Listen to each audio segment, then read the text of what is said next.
Hello student, आज हम पढ़ने वाले हैं वेस्ट बंगाल बोर्ड के हिंदी मीडियम के ज्योग्राफी चैप्टर के चाप बले और वायु प्रभाव।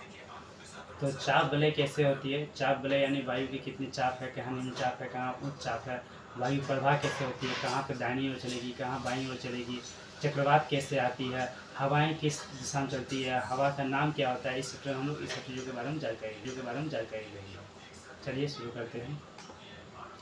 पहला चाप बले और वायु प्रभाव। चाप वलय और वायु प्रभाव के बारे में जानेंगे। और जगत के समस्त ग्रहों में पृथ्वी एकमात्र ऐसा ग्रह है जहाँ पे वायु है। ये अपना वजन है और वजन में वायु पृथ्वी पर अपना दबाव डालती है। तो वायु में अपना वजन होता है, उसी वजह से पृथ्वी पर क्या होगा, दबाव डालती है और इसी दबाव को पृथ्वी पर वायु चाप कहा जाता है। इसी को वायु चाप कहा जाता है।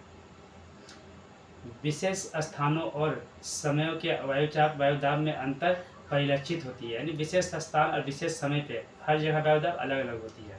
किसी स्थान पर चाप अधिक होगा तो किसी स्थान पर चाप निम्न होगा।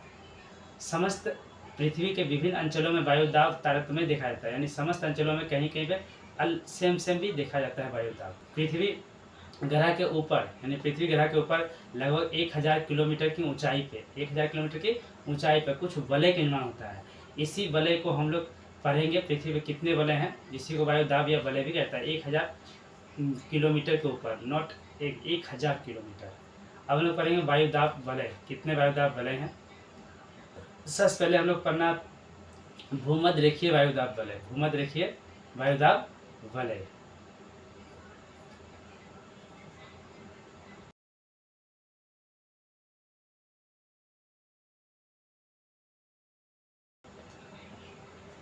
तो भूमध्य रेखीय ये पृथ्वी है। पृथ्वी के ऊपर होता है उत्तरी गोलार्ध और नीचे होता है दक्षिणी गोलार्ध। पृथ्वी के बीचों बीच जो लाइन इसको होता है भूमध्य रेखा 0 डिग्री। 0 डिग्री से ऊपर 5 डिग्री और 0 डिग्री से नीचे 5 डिग्री। इसके बीच में भूमध्य रेखा की विशेषताएं कुछ पढ़ेंगे। यहाँ पे किस तरह से हवाएं गर्म होती है, क्या क्या होती है। पहला पॉइंट इसमें दिया हुआ है।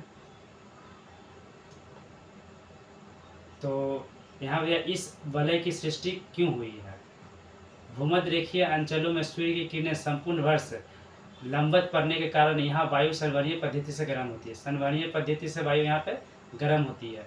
यानी पृथ्वी की सूर्य की किरणें सीधी आती है वर्ष भर। सीधी आने के कारण से क्या होती है, यहाँ की हवाएं और पानी दोनों ही गर्म हो जाती है। सेकंड पॉइंट, इस अंचल में जलभाग का विस्तार अधिक है। उष्ण जलभाग धारण करने की क्षमता अधिक होने के कारण हल्की हो जाती है और यहाँ का घनत्व कम होता है। यानी जब वायु गर्म होती है, उष्ण हो जाती है, तो क्या होती है, हल्की रहती है। हल्की होकर क्या करती है, जल को धारण करने की क्षमता अधिक हो जाती है और वो हवाएं ऊपर उड़ जाती है। ऊपर उठने से क्या होती है, वहाँ का घनत्व कम जाता है। यह हल्की वायु प्रसारित होकर ऊपर की ओर चली जाती है। अब थर्ड पॉइंट, यह ऊर्ध्वगामी वायु पृथ्वी और आवर्तन गति के कारण दक्षिण और उत्तरी तरफ मुड़ जाती है। इस कारण से इस अंचल में वायु का परिमाण कम जाता है। यानी पृथ्वी पे जो है वायु का परिमाण यानी भूमध्य रेखा पे कम जाती है। क्यों? क्योंकि ऊपर होकर वो दक्षिणी तरफ चल जाती है और किधर चल जाती है, उत्तरी तरफ। यानी यहाँ से वायु गर्म होकर ऊपर चली गई, फिर वायु गर्म होकर नीचे चली गई, जिस कारण से यहाँ वायु क्या हो गई, खाली हो गई। इसलिए यहाँ पे कौन सा दाब बनेगा, निम्न दाब बन जाएगा। तो ये क्वेश्चन ही पूछा है कि सोच कर बताओ कि किन परिस्थिति में भूमध्य रेखीय अंचल में किस प्रकार की तो निम्न वायुचाप बनती है। अब इसके बाद हम लोग इस सबके आंसर के बारे में देखते हैं। पहला पॉइंट दिया, भूमध्य रेखीय अंचल में वायुचाप वलय के प्रकार क्या है, तो निम्न वायुचाप बनती है। कैसे बनती है, निम्न वायुचाप वलय। प्रेशर वेल की सृष्टि होती है। इसका कारण क्या है, पहला नंबर सूर्य की किरणें प्रभाव। भूमध्य रेखीय अंचल में सूर्य की किरणें पूरे वर्ष लंबवत पड़ती है, पूरे वर्ष लंबवत पड़ती है, जिससे वायु संवहनीय पद्धति से गर्म होती है। फर्स्ट पॉइंट ये। सेकंड पॉइंट, जलवाष्प और हल्की वायु। इस अंचल में जलभाग का विस्तार अधिक होने के कारण यहाँ जल बहुत ज़्यादा है, जिस कारण से वायु में जलभाग की मात्रा अधिक होती है। इससे वायु हल्की और कम घनत्व वाली हो जाती है। फिर ऊर्ध्वगामी वायु, गर्म और हल्की वायु ऊपर की ओर उठती है, जिससे कारण इस क्षेत्र में वायु का परिमाण कम हो जाता है। हल्की वायु ऊपर उठती है। और थर्ड नंबर, पृथ्वी की आवर्तन गति। ऊपर उठने वाली पृथ्वी की आवर्तन गति के कारण उत्तर और दक्षिण में दिशा में प्रभावित होती है, जिससे इस अंचल में वायुचाप और कम हो जाता है। तो यहाँ पर वायुचाप कम हो जाता है।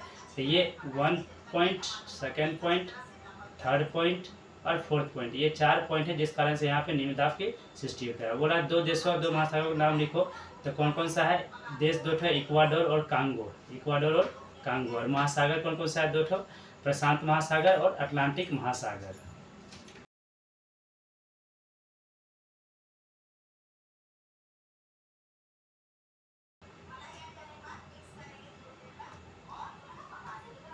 सेकंड में भूमध्य रेखीय अंचल को शांत वलय क्यों कहते हैं?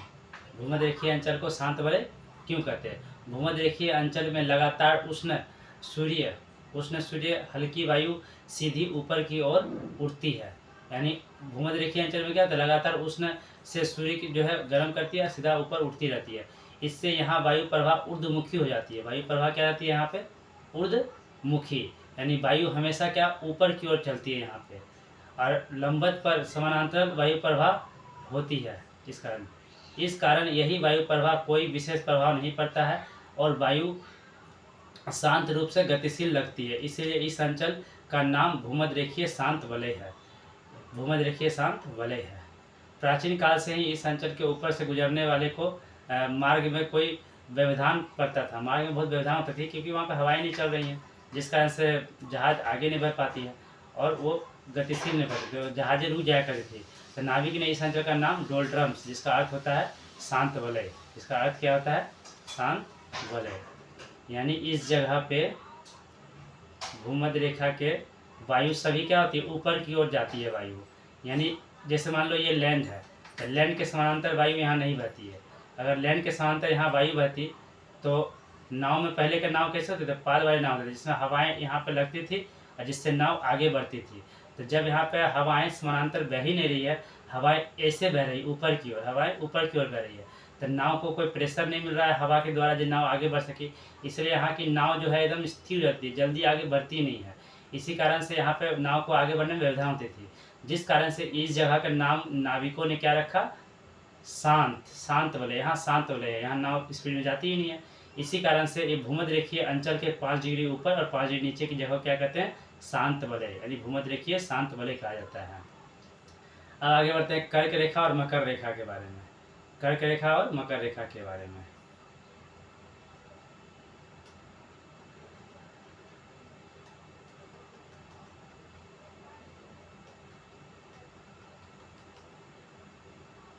कर्क रेखा और मकर रेखा। तो कर्क रेखा कहाँ पे है? ठीक ऊपर में कर्क रेखा है 25 से 35 डिग्री, 25 से 35 डिग्री के बीच में क्या है? कर्क रेखा। और नीचे में भी ठीक, यानी उत्तरी गोलार्ध दक्षिणी गोलार्ध में भी 25 डिग्री से 35 डिग्री के बीच में क्या है? मकर रेखा। क्या है? मकर रेखा। तो यहाँ से हवाएं ऊपर उठ रही थी, अब यहाँ से हवाएं ऊपर उठ रही है। अब यहाँ पे क्या हो रही है? उत्तरी एवं दक्षिणी, बोला उत्तरी और दक्षिणी गोलार्ध में 25 डिग्री से 35 डिग्री अक्षांश के मध्यवर्ती अंचल को क्रमशः कर्क और मकर रेखा अंचल कहा जाता है। इस दो अंचलों में 2 वायुचाप वलय स्थित है। 2 वायुचाप वलय स्थित है, ऊपर है कर्क रेखा और नीचे है मकर रेखीय वायुचाप वलय स्थित है। भूमध्य रेखीय वलय की तरह इन्हें भी कर्क रेखीय शांत वलय और मकर रेखीय शांत वलय का नाम दिया गया है। इन्हें भी कर्क रेखीय और मकर रेखीय शांत वलय। तो देखा जाए दोनों अंचलों का दबाव निम्न दबाव है या क्या है? उच्च दबाव है। अब देखा जाए दबाव कौन सा है। फर्स्ट नंबर पॉइंट, भूमध्य रेखीय अंचल में उष्ण आर्द्र और हल्की वायु की तरह शुरू ऊपर करती है। यानी क्या है? भूमध्य रेखीय अंचल की से उष्ण वायु, आर्द्र और हल्की वायु ऊपर की तरफ उठती है। यानी यहाँ से ऊपर की तरफ उठती है वायु और ऊपर की तरफ उष्णता क्रमशः कम हो जाती है और वायु ठंडी और भारी होकर पहुँचती है जहाँ का इसका घनत्व बढ़ जाता है, जहाँ इसका घनत्व बढ़ जाता है। यानी यहाँ से जो हवाएं गर्म होकर ऊपर उठ रही थी, इधर भी ऊपर उठ रही थी, ये हवाएं यहाँ पे ऊपर होकर ठंडी होती है, ठंडी होकर फिर यहाँ पे आके सभी हवाएं गिरती है, यहाँ भी सभी हवाएं गिर जाती है, जिस कारण से हवाएं की मात्रा बढ़ जाती है और जिस कारण से यहाँ घनत्व भी बढ़ जाता है, घनत्व भी बढ़ जाता है। नेक्स्ट पॉइंट फिर दिया है, यही ठंडी और भारी वायु कर्क और मकर रेखीय अंचलों पे उतरती है, फिर ध्रुवीय अंचल से ठंडी और शुष्क वायु उतरकर इन दोनों अंचलों में पहुंचती है और ध्रुवीय से भी, यानी ऊपर ध्रुवीय है वहाँ से भी हवाएं आती है, यानी इस जगह से भी यहाँ हवाएं आके नीचे उतरती है, ठंडी हवाएं। तो यहाँ और भी क्या होती है? घनत्व बढ़ जाता है, ऊपर से भी यहाँ आती है, इस रेखा पे हवाएं उतरती है, जिस कारण से यहाँ दबाव और बढ़ जाता है। अब नेक्स्ट जो है पॉइंट बोल रहे हैं, 2 विपरीत वायु में उष्ण अंचलों में मिलने से यहाँ वायु का परिमाण बढ़ जाता है और घनत्व भी बढ़ जाता है। क्वेश्चन क्या दिया है? इस परिस्थिति में कर्क और मकर रेखीय अंचल को किस प्रकार की वायुचाप वलय स्थित होगी?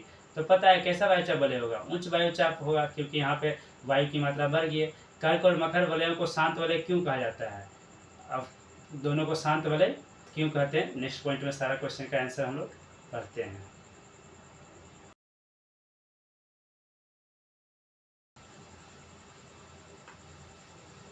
अब पहला था, अश्वस्थान से गुजरने वाले जहाज़ों की गति क्यों अवरुद्ध हो जाती है? अश्वस्थान से गुजरने वाले जहाज़ों की गति क्यों अवरुद्ध हो जाती है? क्वेश्चन यही था, क्यों अवरुद्ध हो जाती है। तो आंसर क्या है? अश्वस्थान जो कर्क और मकर रेखीय अंचल 25 डिग्री से 35 डिग्री उत्तरीय दक्षिणी अक्षांश में स्थित है को शांत वलय कहते हैं। यहाँ वायु प्रवाह बहुत कमजोर एवं शांत होती है, क्योंकि उच्च वायुचाप के कारण वायु का समांतर प्रवाह नहीं हो पाता है। वायुचाप बहुत ऊंचा होता है, इससे समांतर वायु प्रवाह नहीं होता है। 16वीं शताब्दी में पाल वाले जहाज हवा पर निर्भर थे और इस क्षेत्र में हवा की कमी के कारण उनकी गति रुक जाया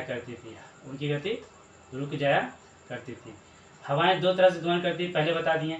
एक जो होता है ये पृथ्वी है, तो एक होती है पृथ्वी के समांतर हवाएं जाती है, जिसे कहते हैं समांतर हवाएं। एक पृथ्वी गर्म होती है तो ऊपर की ओर हवाएं जाती है, इसको होते हैं ऊर्ध्वगमन हवाएं, ऊर्ध्वगमन। तो यहाँ पे हवाएं जो है इतनी भारी होती थी कि यहाँ पे गति ही नहीं कर पाती है, समांतर गति ही नहीं कर पाती है कर्क और मकर रेखा शास्त्र, जिस कारण से यहाँ भी पाल वाले जहाज आगे नहीं बढ़ पाते हैं, जहाज आगे नहीं बढ़ पाते थे। ये भी हो गया शांत वलय की स्थिति, ये भी शांत वलय कहलाती है। अब कर्क और मकर रेखीय वलयों को शांत वलय क्यों कहा जाता है? कर्क और मकर रेखीय वलयों को शांत वलय कहा जाता है क्योंकि इन अंचलों में उच्च वायुचाप के कारण वायु समांतर प्रवाह नहीं कर पाती है और भूमध्य रेखीय अंचल में ठंडी और भारी वायु इन क्षेत्रों में उतरती है, जिससे वायु शांत प्रतीत होती है। अशांत अवस्था के कारण इनका नाम कर्क शांत वलय और मकर शांत वलय का नाम पड़ गया है। थर्ड क्वेश्चन, इस परिस्थिति में कर्क और मकर रेखीय अंचल में किस प्रकार की वायुचाप वलय स्थित होगी? तो कर्क और मकर रेखीय अंचल में उच्च वायुचाप की स्थिति होगी। भूमध्य रेखीय अंचल से उष्ण और आर्द्र और हल्की वायु ऊपर उठती है, जो ठंडी भारी होकर इन अंचलों में उतरती है। साथ ही ध्रुवीय अंचल से ठंडी और शुष्क वायु यहाँ पहुँचती है। इन विपरीत वायु को मिलने वाले घनत्व बढ़ जाते हैं, जिसके परिणाम रहते हैं, जिससे उच्च वायुचाप कहते हैं। अब नेक्स्ट आता है, अब नेक्स्ट पॉइंट हम लोग पढ़ेंगे क्या? देखा जाए कि इन दोनों अंचलों का उच्च दाब युक्त निम्न दाब युक्त है।